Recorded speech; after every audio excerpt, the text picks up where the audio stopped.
이사야서 구약성경 이사야서 53장 5절에서 7절까지입니다.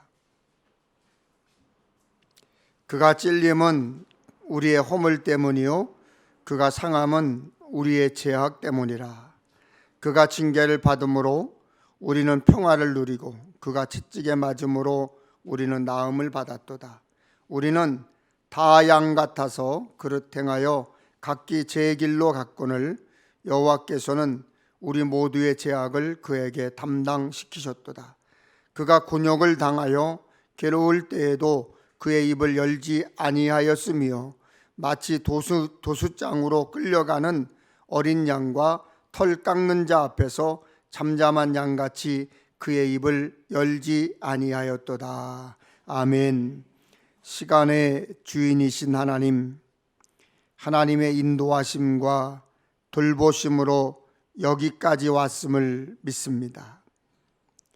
2021년 한 해의 절반이 지나가는 지금, 그리고 6월의 절반이 지난 지금, 하나님의 선하심을 찬양하며 예배합니다. 여전히 코로나 바이러스는 우리를 힘들게 하고 지치게 하지만 경제는 곤두박질 치고 눈물 짓고 한숨 쉬는 사람 많지만 고통 속에서도 돌아보면 모두 다 주의 크신 은혜였음을 고백합니다. 주님, 앞으로의 새로운 날들도 동일한 은혜가 넘치게 하시기를 구합니다. 주장하여 주시고 인도하여 주옵소서. 하나님, 돌아보면 하나님 앞에 저희 부끄러운 모습과 부족한 것뿐입니다. 용서하시고 채우시고 깨끗게 하여 주옵소서. 하나님, 코로나19로 참으로 어렵습니다. 그럼에도 믿음 잃지 않게 하시고 담대히 전진하게 하옵소서. 객지, 외국, 군대, 병상에 있는 성도들, 영상으로 예배에 동참하는 성도들 모두에게 은총을 내려 주옵소서. 말씀을 전하는 주의 종의 입술을 주장하여 주시고 듣는 성도들의 귀는 열어주셔서 깨닫게 하여 주옵소서. 성령 충만함으로 예수 이름으로 귀신이 떠나가고 모든 질병이 치료되게 하옵소서. 예수님의 이름으로 기도하옵나이다. 아멘. 할렐루야. 주님의 은혜가 우리에게 또한 영상으로 예배하는 모든 분들에게 함께 하시기를 주님의 이름으로 축원합니다. 내일은 1년 중 낮이 가장 길고 밤이 가장 짧다는 하지입니다. 이때쯤이면 이제 모내기가 다 끝내고 모내기를 끝내고 햇감자와 햇마늘을 이제 생산을 합니다. 제 기억으로는 이제 농사일이 무척 바쁜 6월 중하순이면 이제 하지감자가 나오는데요. 여러분 아시죠? 하지감자. 지금 여름에 나오는 감자를 하지감자라고 그러는데 그 하지감자를 이제 어머니가 큰 가마솥에 하지감자를 이제 잔뜩 넣고 이제 그거를 쪄냅니다. 그러면 그 하지감자가 그 찌는 냄새가 아주 그냥 미치게 만들어요. 냄새가. 그 하지감자가 춘궁기에 우리의 배고픔을 이제 달래 주었습니다. 그런데 요즘은 과학이 발달해서인지 시도 때 없이 그냥 먹거리가 막 나와요. 그렇죠? 네. 마트에 가면 예전에 이제 7, 8월 달이나 돼야 맛을 볼 수 있었던 수박이 아주 그냥 탐스럽게 가격이 좀 비싸지만 놓여 있고요. 뭐 옛날에 지금쯤 먹을 수 있는 과일인가요? 복숭아, 자두, 또 이제 막 나오는 토마토, 이런 것들이 다 진열장에 세팅되어 있습니다. 살기 편하고 좋기는 하지만 다른 한편으로는 무섭습니다. 필요를 위해 땅을 파헤치고 오염시키고 필요한 것을 얻기 위해 자연을 윽박지르고 닥달하는 것이지요. 그런 닥달질을 사람들은 개발 혹은 발전이다, 이렇게 포장을 합니다. 그 결과 우리의 고향은 황폐하게 변하고 있고 자연재해가 우리 주변에서 빈번하게 일어나고 있고 급기야는 코로나19와 같은 전염병이 우리 생존을 위협하고 있습니다. 사람들은 이제 이런 사건들을 보면서 뒤늦게 심각성을 깨닫고 나서 되돌릴 수 있는 방안을 좀 찾아보려고 안간힘을 쓰고 있습니다. 그러나 여전히 경제 논리가 생명의 논리를 압도하고 있는 것이 우리 현실이기도 합니다. 광주 건물 붕괴 사고를 며칠 전에 겪었잖아요. 그런데 그 다음 날 여기 평택 진이면 진이천에서 다리를 놓는데 다리에 옹벽이 무너져서 사람이 죽었습니다. 또 바로 이어서 이천 쿠팡 물류센터 화재로 소방관이 생명을 잃었습니다. 한순간 벌어진 그 사고들은 수많은 가족들을 산산이 쪼개놓습니다. 가족들은 평생 그 아픔의 기억을 트라우마로 간직한 채 살아야 합니다. 저는 코로나19는 우리 문명에 대한 일종의 빨간 신호등이라고 생각이 들어요. 가속 페달에서 발을 좀 떼고 잠시 돌아보라는 것인데, 여러분, 주머니를 다 채우고 사는 것이 행복한 길이라는 거짓 신화에서 우리는 벗어나야 합니다. 욕망이라는 이름의 기관차가 우리를 이끌 때 오히려 행복이라는 목표로부터 점점 더 멀어지는 게 우리 삶의 솔직한 심정이잖아요. 몸이 아프면 모든 일정을 재조정해야죠. 맞죠? 몸이 아프면 좀 쉬고 일정을 조정해야 돼요. 그런데 하던 일이니까 계속해야지, 마무리해야지. 그리고 무리하게 일을 하다 보면 그 무리가 오히려 병이 더 깊어질 수 있어요. 지금은 재조명의 시대입니다. 성령의 9가지 열매 중 절제 열매를 맺어야 할 시기입니다. 꽤 많은 사람들이 그래요. 그거 어쩔 수 없어, 현상을.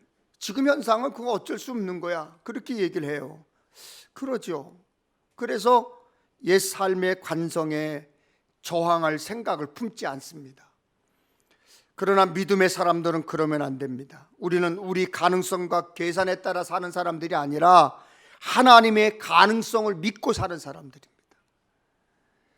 할 수 있다는 계산이 나왔기 때문이 아니라 꼭 해야 할 일이기에 그 일을 시작하는 것이 믿음의 삶입니다.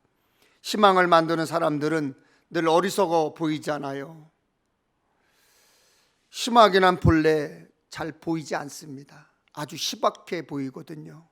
그런데 돌아보면 그 희박한 것을 위해 자기 삶을 바친 이들 때문에 우리는 조금은 더 나은 세상에 살고 있다는 사실을 알아야 돼요. 어쩔 수 없다고 말하며 세상에 순응하는 것은 불신앙입니다.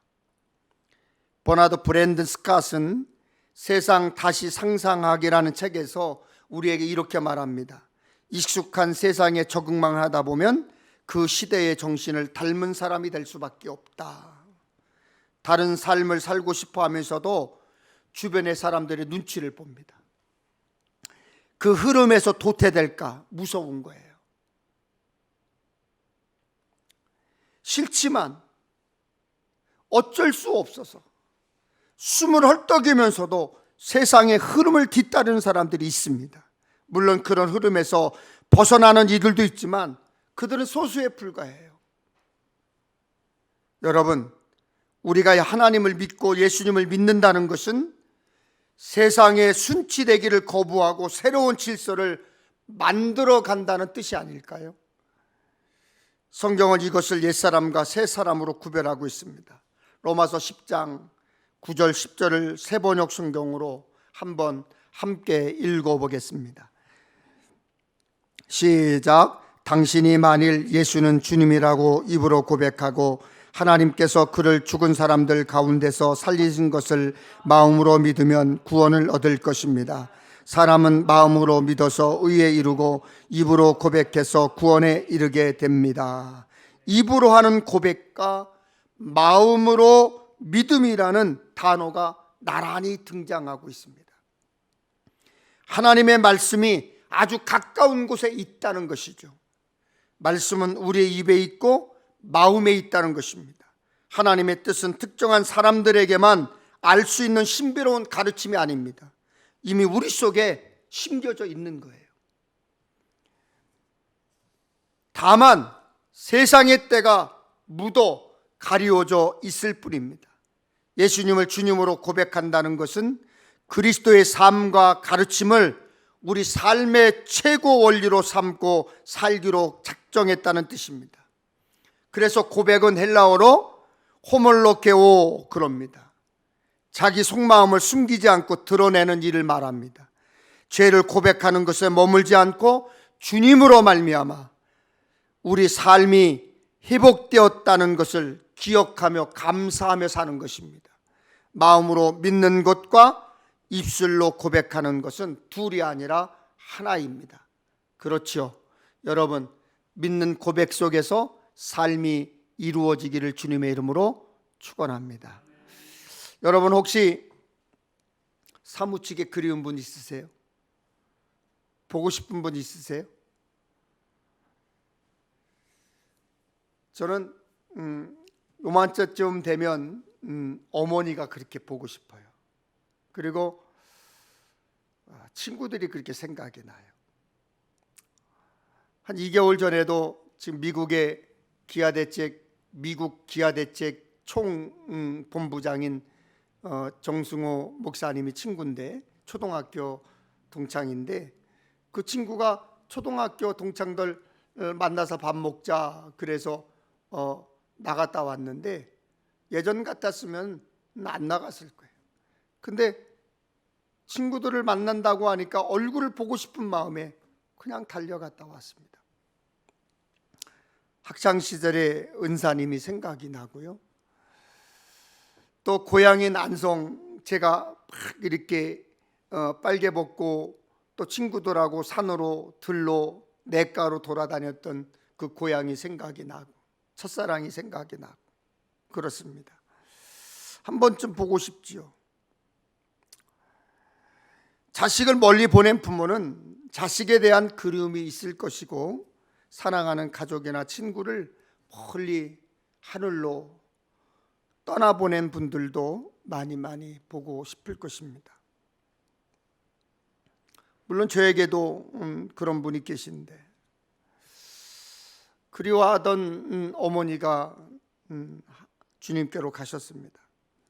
어머니께서 박예병원에서 입원하고 계실 때 저희 부부는 정말로 지극정성으로 어머니를 모셨습니다. 40일 꼭 40일을 병원에 계셨는데, 새벽 기도를 마치고 저희 부모는 아침 7시면 저희 부부가 같이 나가서 1시간 동안 어머니를 살피고, 저희 집사람은 출근하고 저는 하루 종일 저희 형님하고 교대할 때까지 어머니를 지극정성으로 모셨습니다. 그때 저희 어머니가 늘 부르던 찬송이 나 같은 죄인 살리신, 또 부름받아 나선 이 몸, 지금까지 지내온 것, 이 찬송을 늘 부르시면서 저에게 그러시는 거예요. 배 목사, 나는 예수님을 믿고 나서부터 주님을 생각하면 생각할수록 우리 주님이 그리워져. 그러시는 거예요. 그러시면서 주님을 사모하면 사모할수록 더욱 사모하게 되는데 그 주님이 너무나 보고 싶다는 거예요. 그러면서 이제 저희 어머님이 변 목사 나중에 천국에서 만나 늘 그러셨어요. 그리고는 하늘나라로 가셨습니다. 우리는 예수 믿어 구원받았습니다. 우리는 예수 믿어 하나님 자녀가 되었습니다. 예수 믿어 천국 백성이 되었습니다. 그 구원의 은혜를 생각하면 생각할수록 감동이고 감격이고 감사죠.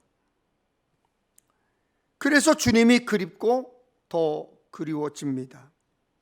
먼저 주님의 침묵이 그립습니다. 오늘 본문 7절에 보면 그가 곤욕을 당하여 괴로울 때에도 그의 입을 열지 아니하였으며 마치 도수장으로 끌려가는 어린 양과 털 깎는 자 앞에서 잠잠한 양같이 그의 입을 열지 아니하였도다 했습니다. 또한 이사야서 42장에는 그는 외치지 아니하며 목소리를 높이지 아니하며 그 소리를 거리에 들리게 하지 아니하며 했습니다. 주님은 마태복음 12장 36절에서 37절까지 사람이 무심코 내뱉은 사소한 말이라도 심판한 날에는 책임을 져야 한다. 내 말에 근거하여 내가 의롭다고 판정을 받을 수도 있고 죄가 있다고 판정을 받을 수도 있다 했습니다. 주님은 십자가를 지시기 전 조롱을 당하고 채찍을 맞으면서도 잠잠하셨습니다. 십자가 위에서 많은 말로 저주하실 수 있었지만 단 7마디만 하셨습니다. 그 중에 3마디는 기도였으니까 주님은 헛된 말을 하지 않으신 거예요. 주님은 음행한 여인을 돌로 치려하던 서기관들과 바리새인들도 땅의 글자를 멸자 적음으로써 다시 말해 침묵으로 그들을 물리치셨습니다.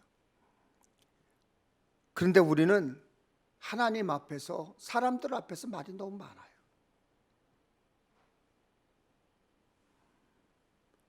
기독교는 이론이나 말이 아닌 실제요 생활입니다. 세상에서 말하는 게 제일 쉽습니다. 하지만 말한 대로 생활하고 말한 대로 행동하는 게 제일 어렵습니다. 우리는 주님의 침묵을 그리워하며 세상에 금도 있고 진주도 많거니와 지혜로운 입술이 더욱 귀한 보배니라 라는 말씀도 기억해야 합니다. 또한 주님의 마음이 그립습니다. 빌립보서 2장에 너희 안에 이 마음을 품으라 곧 그리스도 예수의 마음이니 그랬습니다. 우리가 품어야 할 주님의 마음은 남을 함부로 여기지 않는 온화하고 부드러운 온유한 마음과 겸손입니다. 주님은 상한 갈대를 꺾지 아니하며 꺼져가는 등불을 끄지 아니하셨다고 했습니다. 예수님은 겸손과 봉사를 가르치기 위해서 제자들의 발을 직접 씻겨주셨고 인자가 온 것은 섬김을 받으려 함이 아니라 도리어 섬기려 하고 자기 목숨을 많은 사람의 대속물로 주려 함이라고 고백하셨습니다. 그렇게 섬김의 본을 보이셨어요. 그런데 우리는 어떻습니까? 부족하고 약하다고 생각되는 사람은 멸시합니다. 함부로 합니다. 지식이 있으면 지식으로 교만하고 권세가 있으면 권세로 교만하고 물질이나 의복을 자랑하고 잘났으면 그것으로 의시됩니다. 갑질, 여러분은 갑질 아시죠? 손님은 점원에게, 상사는 부하직원에게, 아파트 주민은 경비원에게 갑질을 합니다.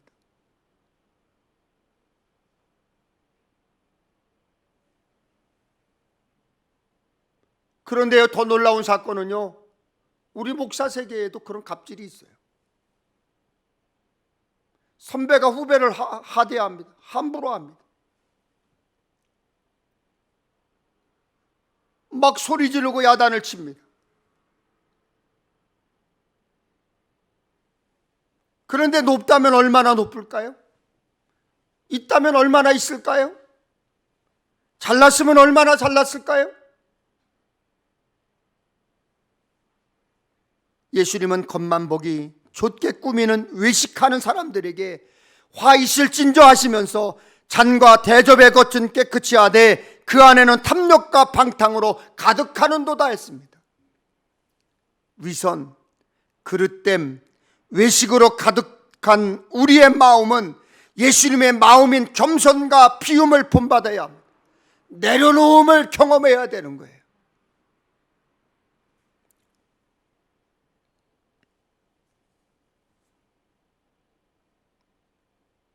조금 이 설교 내용에 없는 내용이지만 잠깐 설교를 좀 빗나가겠습니다. 우리 지방에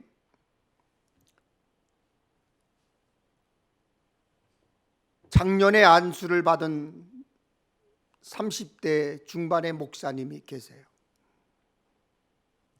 그 목사님의 사모님은 나이가 6살이 어린 지금 딱 30살입니다.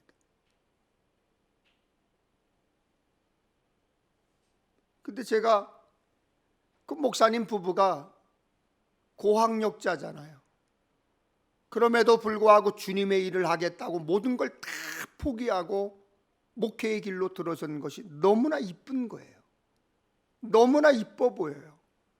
그래서 제가 그 목사님을 늘 챙기고 불러서 밥도 사주고 차도 사주고 또 우리 교회에서 선교비도 매월 나가고 있고 용돈도 제가 만날 때마다 책값 봉투에 넣어서 주기도 하고 그렇습니다.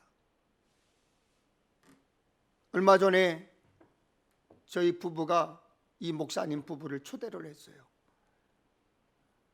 목사님 뭘 제일 드시고 싶어? 그랬더니 목사님 결혼하고 저희들이 행사 때만 가는 식당이 있습니다. 그래요. 그래서 초밥이 먹고 싶습니다. 그래서 그럽시다. 그 초밥집으로 갑시다. 그래서 그 부부와 저희 부부가 둘이 넷이 앉았어요. 초밥을 대접을 잘 하고 커피숍에서 커피를 또 마시는데 그 목사님이 저를 이끌로 딴 데로 가는 거예요. 그래서 왜 그런가 그랬더니 저희 집사람하고 그 사모님하고 얘기할 시간을 주고 싶었던 거예요. 근데 나중에 이제 헤어지고 나서 저희 집사람이 그래요. 눈물이 글썽글썽 하면서 툭 치면서 목사님도 옛날 생각해서 목회 시작할 때 생각해서 젊은 목사님들에게 잘해요. 툭 치는 거예요. 그래서 왜? 그 사모님이 눈물을 흘리면서 저희 집사람에게 어려운 얘기를 쭉 하더라는 거예요. 같이 저희 집사람이 울은 거예요.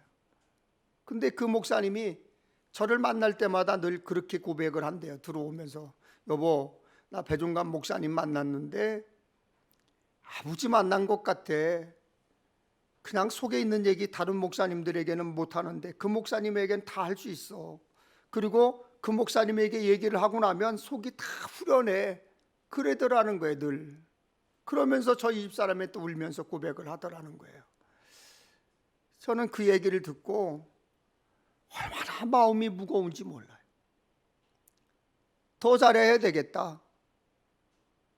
또 제가 이름이 종갑이잖아요. 종갑. 이름이 끝이 뭐예요? 갑이잖아요. 제가 늘 갑질을 해요. 그래가지고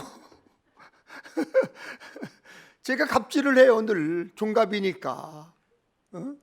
그래서 후배 목사들을 늘 챙기지만 더 잘해야 되겠다. 그런 생각을 가지고 늘 목회를 합니다. 여러분, 예수님의 마음은 겸손이에요. 예수님의 마음은 내려놓음이에요. 예수님의 마음은 우리의 것을 채우는 것이 아니라 비우는 거예요. 주님의 마음은 사랑과 긍휼로 충만했습니다.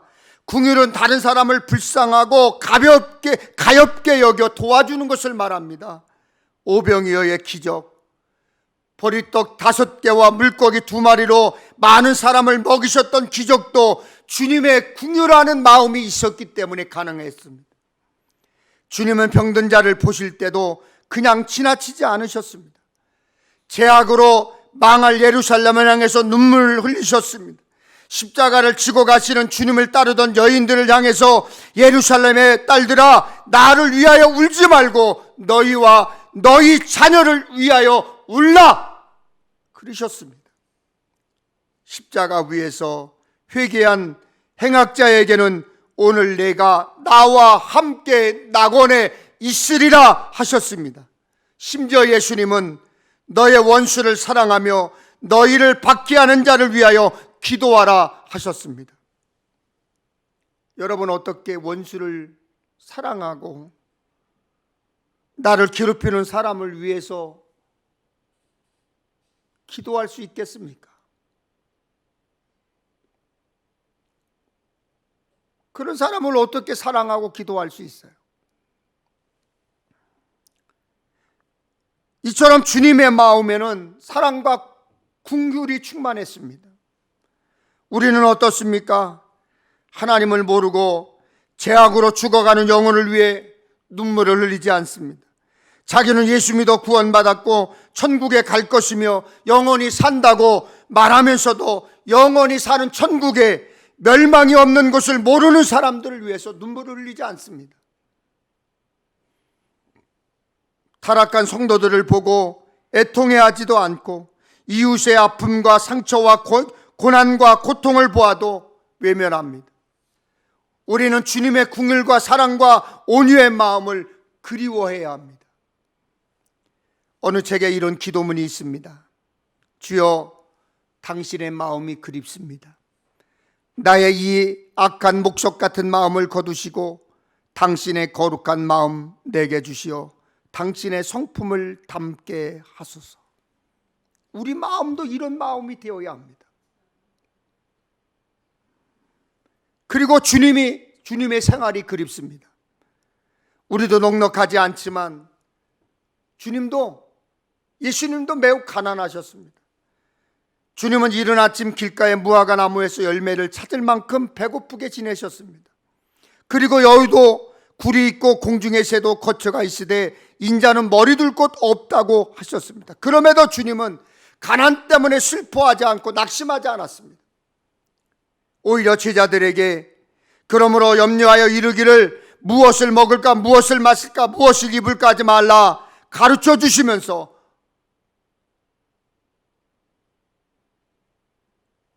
우리에게 주님의 풍요함을 부어주셨습니다. 그런데 어찌 우리가 주님의 생활이 그렇게 그립지 않겠습니까? 또한 주님은 가시는 곳마다 고독과 역경의 생활이었고 박해와 조롱을 당하셨습니다. 주님이 나귀를 타고 예루살렘에 들어가실 때 사람들은 그렇게 고백합니다. 호산나 다윗의 자손이여 찬송하려다 주의 이름으로 오시는 이여 가장 높은 곳에서 호산나. 그러나 그렇게 찬양했던 사람들이 변하여 그를 십자가에 못 박으소서. 이처럼 주님은 사람들에게 심지어 제자들에게까지 배신을 당했습니다. 그러니 주님이 얼마나 힘들고 외로웠겠어요. 그리고 주님은 십자가를 홀로 지셨습니다. 여러분, 우리도 져야 할 십자가가 있습니다. 주님의 제자로 살려면 우리도 주님처럼 역경을 당해야 합니다. 외로움의 시간을 보낼 때도 있습니다. 그렇더라도 우리는 그런 것을 감수하고 감내해야 합니다. 인내해야 합니다. 그리고 주님의 기도 생활도 그립습니다. 주님은 새벽에 기도하셨습니다. 새벽 아직도 밝기 전에 예수께서 일어나 나가 한적한 곳으로 가사 거기서 기도하시더니 깊은 밤 모두가 깊은 잠에 들었을 그 시간에도 예수님은 기도하셨습니다. 12제자를 택하실 때는 밤을 새워 기도하시며 준비하셨습니다. 십자가의 사역을 앞두시고는 겟세마네에서 힘쓰고 해서 더욱 간절히 기도하시니 땀이 땅에 떨어지는 핏방울 같이 되더라. 땀방울이 핏방울처럼 될 만큼 간절히 기도했습니다. 빌리 그레함 목사님은 기도는 아침에는 열쇠요 저녁에는 참물쇠라고 했습니다. 그리스도인이라면 기도로 아침을 열고 하루를 하나님께 맡겨야 될 줄로 믿습니다.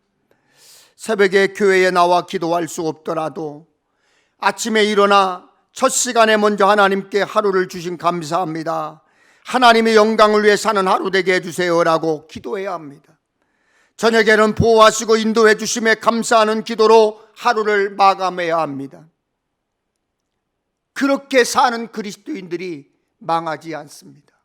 승리할 줄로 믿습니다. 지난주에 제 손녀 이음이가 왔다 갔어요.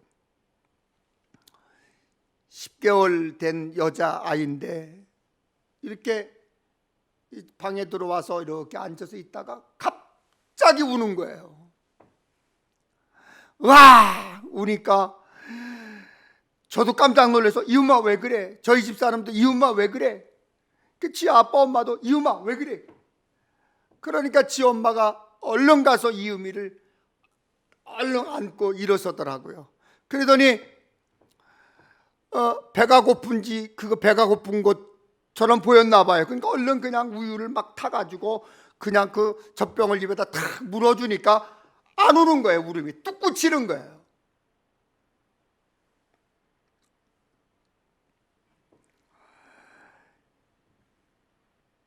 아이가 왜 웁니까? 배고파서 울어요. 안아달라고 울어요. 알아달라고 우는 것입니다. 아이가 울면 응답이 금방 오죠. 아이의 우는 소리를 듣고 엄마가 달려가잖아요.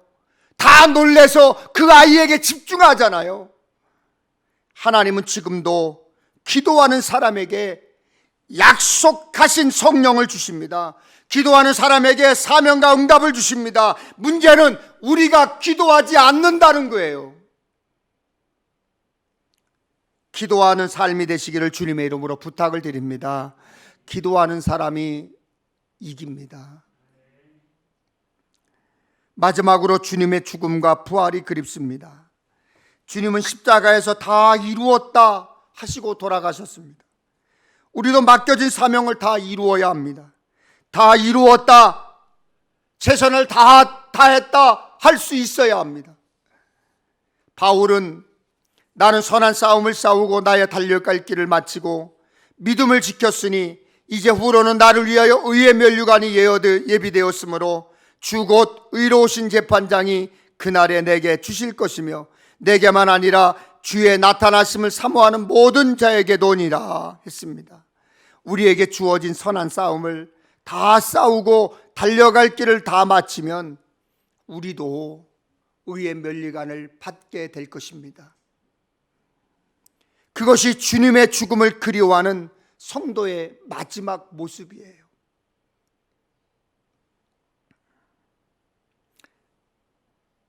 저는 어머니의 사진을 볼 때마다 생각나는 말씀이 있어요. 변목사, 나는 최선을 다해서 예수 믿었어. 제가 저희 어머니를 고등학교 때 어머니에게 복음을 전하고 어머니가 예수를 믿기 시작을 했는데 어머니가 제게 마지막 해주신 말씀이 그거였었어요. 병원에서 변목사, 나는 최선을 다해 예수 믿었어. 그리고 이제 어머니 병원에서 도저히 이제는 안 되겠습니다, 모시고 가십시오 라고 해서 어머니께 여쭸어요. 어머니 어떻게 하실래요? 큰형님 댁으로 가실래요? 저희 집으로 오실래요? 그랬더니 고민도 하지 않으시고 나 변목사 집으로 갈래. 그래서 바로 그러세요. 그리고 저희 집에 모셨습니다. 그리고 이제 어머니와 제가 목회를 준비하고 설교를 준비하고 그러면 컴퓨터에 앉아 있으면 어머니 제 뒤에 누워 계셨어요. 늘 30일 동안 누워 계셨는데 그럼 어머니하고들 대화를 나누는 거예요. 어머니 괜찮으셔? 신앙생활할 때 어떠셨어? 처음 예수 믿을 때 어떠셨어? 응? 16년 동안 나하고 살았는데 어머니 많이 불편하셨잖아. 뭐 이런 얘기 저런 얘기 쭉 하시는데 다른 얘기는 다 기억이 거의 없는데 그 말씀만 기억납니다. 배 목사, 나는 최선을 다해 예수 믿었어. 그 음성, 그 목소리가, 그 모습이 그립습니다. 제가 고등학교 때 담배 피우는 친구들이 이제 담배를 막 피우잖아요. 그러면 그 담배 피우는 모습에서 막 담배 입으로다 담배를 이렇게 뻐끔뻐끔하면 막 이렇게 구름처럼 날아가고 뭐 동그란 것도 생기고 코로다 쫙 뿜어내는 이 모습이 너무 멋있는 거예요. 제가 보기에. 여러분들이 그 얘기하니까 지금 아이고 우리 목사님도 그런 때 있었구나 그렇게 생각하시는데 그런 때 있었어요. 진짜로 너무 멋있는 거예요. 그러니까 이제 옆에 있으니까 이 차마 이제 아버지가 무섭고 어머니가 무서우니까 담배를 배울 생각은 못하고, 그리고 또 제 생전에는 담배를 한 번도 안 펴봤으니까 이제 겁이 나는데 친구들이 와서 추근대는 거예요. 자꾸 야 종갑아 한 번만 펴봐. 괜찮아 임마, 너도 할 수 있어. 그래가지고 어느 날 담배 한 개표를 탁 빌려가지고 저희 집 뒤에 안성제일감리교회가 있었잖아요. 화장실을 밖에 있으니까 화장실에 들어가서 담배를 넣는데 탁 붙여가지고 꼬나 물었어요. 그리고 한 모금 딱 빨아갖고 흉내를 내려고 품었는데 갑자기 누가 문을 확 여는 거야. 우리 어머니야. 눈이 어머니 눈과 제 눈에 저도 놀래고 어머니도 놀래서 그래더니 화장실 문을 확 닫고 가시더라고. 참, 이젠 죽었구나. 이젠 죽었구나. 집에 못 들어갔어요. 죽을 게 뻔한데 어딜 들어가. 그래서 밤새도록 이제 빙빙빙 도는 거야. 집 멀리도 못 가. 집 주변에서 돌다가 한밤중에 몰래 이제 들어갔어요. 근데 저희 어머니가 저를 붙잡고 이놈아 정신 차려야지. 응? 너 공부해서 학교에서 좋은 대학 가라고 너 그러는데 너 어떡하려고 그래. 그러면서 막 등짝을 때리시면서 우시는 거예요. 그러니까 쟤는 그때 짜증이 났어요. 뭘 담배 한 번, 그것도 딱 한 번 펴본 거 가지고 뭘 엄마 이 정도일까? 이게 그렇게 죽을 정도로 이렇게 야단 맞아야 될 일인가? 라고 하는 짜증이 확 났어요. 그런데 다음 날 목사님이 저를 부르는 거예요. 좀 가봐, 일로 와봐. 갔어요. 너 엄마한테 가서 잘못했다고 빌어. 예? 어저께 빌었는데요. 다시 가서 빌어. 네 엄마 오늘 새벽 기도에 와서 막 울더라. 그런데 네 엄마 암이야. 그러시는 거예요. 자궁암이라는 거예요. 그때 처음 알았어요, 제가. 엄마가 언제 죽을지 모른다는 것. 그래서 방사선 치료도 계속 받고 항암 치료도 계속 받고 있다는 사실을 그때 제가 알은 거예요. 그런데 의사가 그랬대요. 그때는 그렇게 지금은 이제 의술이 너무 좋으니까 뭐 암 치료를 다 이렇게 하고 그러잖아요. 근데 여러분도 얼마 전에 아셨죠? 그 축구 국가대표 유상철이라는 분이 췌장암에 50살에 50에 돌아가셨잖아요. 그런데 저희 어머니도 그때 자궁암이셨거든요. 그러니까 언제 죽을지 모르니까 이제 그냥 때가 되면 죽으면 그냥 죽는 겁니다라고 아마 의사가 얘기를 했던 것 같아요. 저는 그 이야기를 듣고 죽을 각오로 엄마한테 갔습니다. 그리고 엄마 앞에 가서 무릎을 탁 꿇었어요. 진짜로 엄마가 무서웠거든요, 그때. 에? 진짜로 무서웠거든요. 엄마한테 엄마 잘못했어요. 대답을 안 하시고 가만히 두 번째도 엄마 잘못했어요. 세 번째도 엄마 잘못했어요. 그러더니 조금 있다가 나가 그러더라고요. 그래서 그냥 뒤도 돌아보지 않고 나왔어요. 왜냐하면 죽을 것 같아서. 매 맞을 것 같아가지고. 그리고 울 것 같아서 그냥 뒤도 돌아보지 않고 나왔어요. 그날 이후로 저희 어머니는 한 번도 돌아가실 때까지 그 이야기를 해보신 적이 없습니다. 돌아가시는 순간 2013년 7월 22일 새벽 5시 10분쯤 저와 제 아내가 어머니 곁에 있었습니다. 그 순간 저는 아무 생각도 들지 않았어요. 그저 어머니 얼굴만 쳐다봤습니다. 83세 나이에 천국 가시는 어머니 귀에 제가 안고 이렇게 외쳤습니다. 어머니 사랑합니다. 그동안 고마웠습니다. 그리고 그렇게 말했습니다.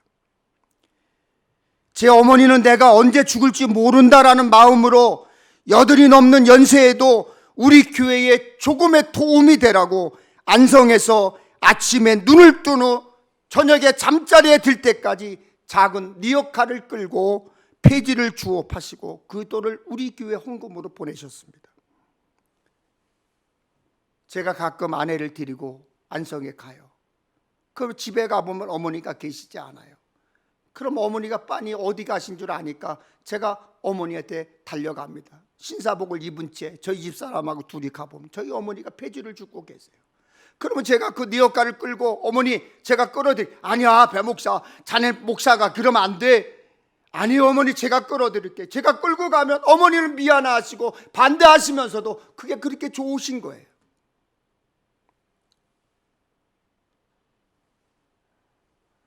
어느 날 어머니가 햄버거를 그렇게 좋아하셔서 햄버거 집에 들어가서 햄버거를 큰 거를 2개를 사서 어머니 2개를 드리고 저희 집사람하고 둘이서 어머니에게 드렸는데 그 2개를 그냥 개눈 감치듯이 드시는 거예요. 워낙 햄버거를 좋아하셨으니까. 그 드시는데 마지막에 배 목사 나는 최선을 다했어. 사모 나는 최선을 다했어. 라는 그 말 한마디에 저희 마음은 그냥 녹아지는 거예요. 나는 언제 죽을지 모르는 사람이기 때문에 날마다 최선을 다했다는 그 고백이었어요. 여러분, 우리의 죽음은 그것으로 끝이 아닙니다. 우리는 영생을 믿는 사람입니다. 주님의 죽음은 끝이 아닙니다. 주님은 부활하심으로 죽음을 이기셨습니다. 예수님께서 이르시되 나는 부활이요 생명이니 나를 믿는 자는 죽어도 살겠고 무릇 살아서 나를 믿는 자는 영원히 죽지 아니하리니 이것을 네가 믿느냐? 우리는 부활하신 주님을 다시 만날 것을 믿으면서 주님의 죽음과 부활을 그리워해야 하는 것입니다. 예수 믿는 우리는 하나님의 자녀이자 천국 시민권자이기 때문에 그렇습니다. 여러분, 우리는 최선을 다해 오늘을 살아야 됩니다. 이제 어느 무명 성도의 기도를 함께 읽으며 설교를 마치려고 합니다. 여기 기도문이 나와 있을 것입니다. 함께 읽겠습니다. 주여, 나는 주님과 같이 살고 싶은 그리움뿐입니다. 주님이 기뻐하신 것 나도 기뻐하고 주님이 슬퍼하신 것 나도 슬퍼하고 주님이 당하신 고난 나도 당하게 하소서. 이때 주님의 부활의 영광이 내게 오고 주님의 승천이 내 승천이 되고 주님 재림시 내가 들림당해 그립고 그립던 주님을 만나 주와 더불어 영생 복락하게 하소서. 오 그리운 주님, 어서 내게 오시옵소서. 예수님의 이름으로 기도하옵나이다. 아멘. 하나님 아버지, 오늘을 살게 하신 것 감사합니다. 사는 날, 생명 있는 날 최선을 다하여 살게 하여 주옵소서. 주님을 그리워하며 사는 믿음의 사람으로 부끄럽지 않게 하여 주옵소서. 우리 주님 예수 그리스도의 이름으로 기도하옵나이다. 아멘. 교회 소식인데요, 다음 주에 이번 주 6월 25일 날 하루에 오전에는 경기원의 실행부 회의가 있고 오후에는 감사 협의회가 있습니다. 기도해 주세요. 평택 동지방 남선교회 또 장로연합회 기색회가 6월 27일 주일날 오후 4시에 기쁜교회에서 있습니다. 수련 목회자 지도 목사 세미나가 6월 29일 서울의 열림교회에서 있습니다. 이날 담임 목사가 다녀와야 되는데 여러분 기도해 주셔서 우리 지방의 수련 전도사가 4분입니다. 그러니까 인턴이에요, 인턴인데 여러분 기도해 주세요. 근데 이번에도 이제 여러분이 지난번에 한번 말씀을 드렸지만 유일하게 우리 한국의 정상적인 기독교 단체에서 교단에서 우리 기독교 대한감리회 장로교회 통합측이나 예장 합동측 침례교 성결교 이런 데를 통틀어서 우리 감리교회는 목사 안수를 받기까지는 정신과 치료 상담을 꼭 받아야 돼요. 법입니다, 법. 그래서 설이, 준일, 준이 3번을 꼭 대학병원의 의사의 정신과 의사를 찾아가서 지정된 병원 가서 꼭 상담을 하고 그 상담을 임비 처리해서 심사하고 지도하는 목사님들에게 가게 돼 있어요. 근데 이번에 우리 경기원에 우리 감리교에서 198명의 수련 목회자가 합격을 했는데 198명 중에 1000명 정도가 시험을 봤어요. 1000명 정도가 시험을 봤는데 198명이 합격을 했어요. 198명이 합격을 했는데 마지막 집중 심화과정 3주 교육을 끝나고 나서 이제 면접을 하고 198명 중에서 197명이 합격을 했습니다. 한 명은 아예 그냥 목회를 못하게 됐어요. 합격을 했는데도 불구하고. 그분은 임비 처리된 정신과 치유 상담한 그 결과로 합격이 취소됐습니다. 우리 감리교회가 그렇습니다. 10명은 조건부로 합격했습니다. 이분들은 정해진 시간을 그 지정된 교수에게 찾아가서 상담을 꼭 해야 돼요. 그 결과가 오지 않으면 10명도 취소가 됩니다. 우리 감리교회가 그렇게 어렵습니다. 그런데 이 법을 제가 계속 주장을 해서 만들어냈는데 이번에도 입법하는 데 있어서 제가 한 가지 더 입법을 추가를 했습니다.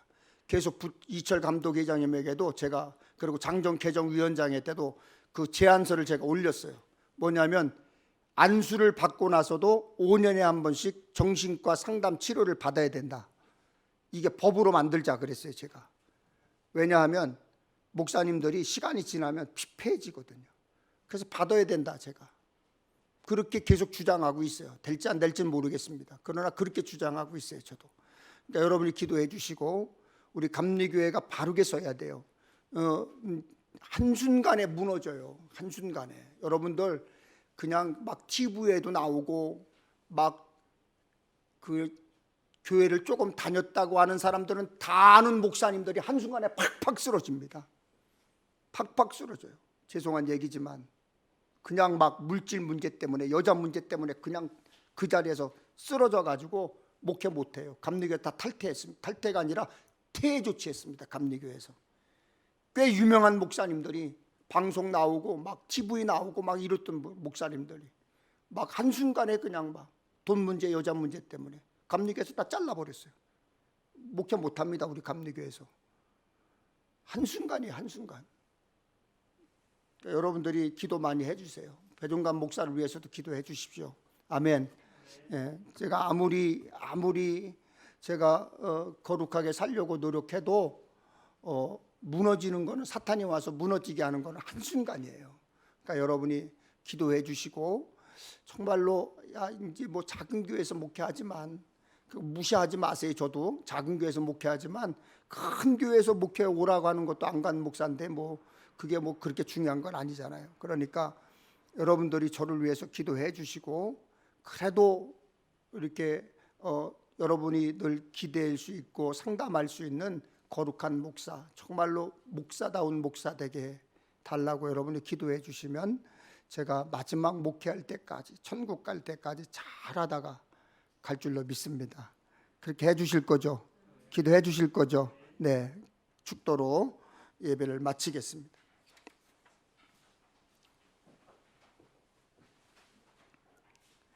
이같이 너희 빛이 사람 앞에 비치게 하여 그들로 너희 착한 행실을 보고 하늘에 계신 너희 아버지께 영광을 돌리게 하라. 하나님, 죄악으로 어두워진 세상에 생명의 빛이 되어 하나님을 증거하기 위해 세상으로 나아갑니다. 저희들 빛과 소금이 될 수 있도록 역사하여 주시고, 주님을 앞세우고 주님을 뒤세우고 주님을 옆에 세우고 방패가 되어 나아갈 수 있도록 이끌어 주시옵소서. 하나님, 우리를 사탄 마귀들은 넘어지게 하려고, 무너지게 하려고, 쓰러지게 하려고, 포기하려고, 그리고 주님과 떨어지게 하려고 역사하고 우리를 괴롭게 합니다. 그러나 믿음으로 이기게 하시고 믿음으로 승리케 하여 주시옵소서. 지금은 영원한 생명으로 인도하시는 구주 예수 그리스도의 은혜와 흐르는 눈물을 닦아주시는 하나님 아버지의 그 크신 사랑을 기억하게 하시고 가르치게 하시는 성령님의 위로가 예배의 산제물이 되시는 성도들 머리머리 위에와 저들의 가정과 일터와 이 나라 이 민족과 우리 평택 엘림 감리교회 위에 지금으로부터 영원토록 함께하옵시기를 간절히 축원하옵나이다. 아멘.